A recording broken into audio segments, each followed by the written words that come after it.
To officially kick off the campaign for Metro Last Light, THQ, in partnership with creative agency Itchy, created an epic live-action short film to tell the story of those present at the end of the world and the beginning of the world of Metro. Ready?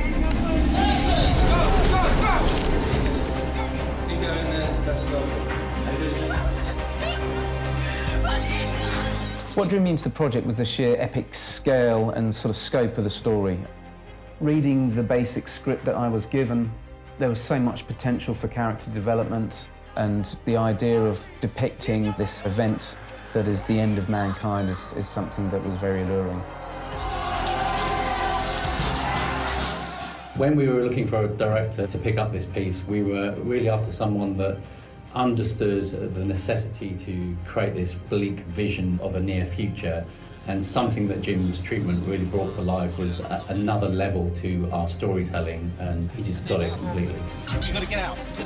Obviously, a big part of getting the right director on board was also finding a great director of photography, and Jim recommended Mark Patton, who was just coming off Prometheus, so he was absolutely the right choice for us.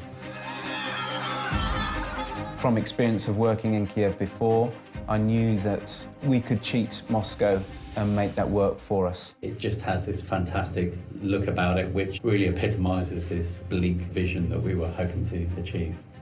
Kiev was pretty much the ideal location apart from the weather.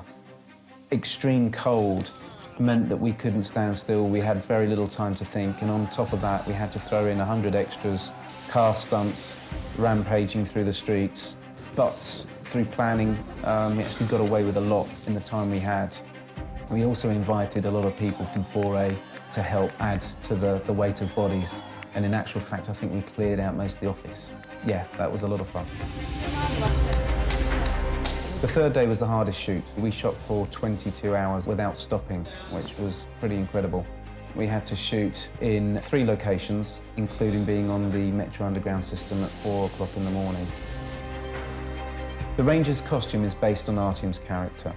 I really enjoyed developing that because that's toys for boys. You get to sort of build guns and knives and create uniforms. It was a real process of exploration to design and make his weaponry and his outfit as close as we could to the character in the game.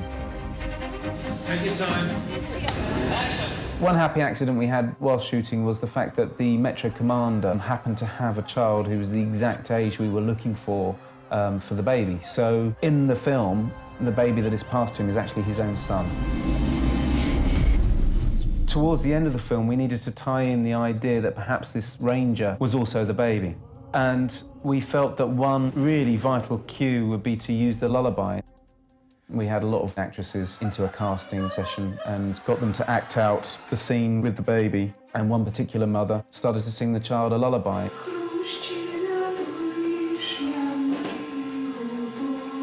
And it was so moving and emotive that we knew immediately that that was the woman and we were going to use that in the film. The Mother's Lullaby was one of those things that no matter how much you prepare, how much you plan, some things just come along and they absolutely click and make perfect sense.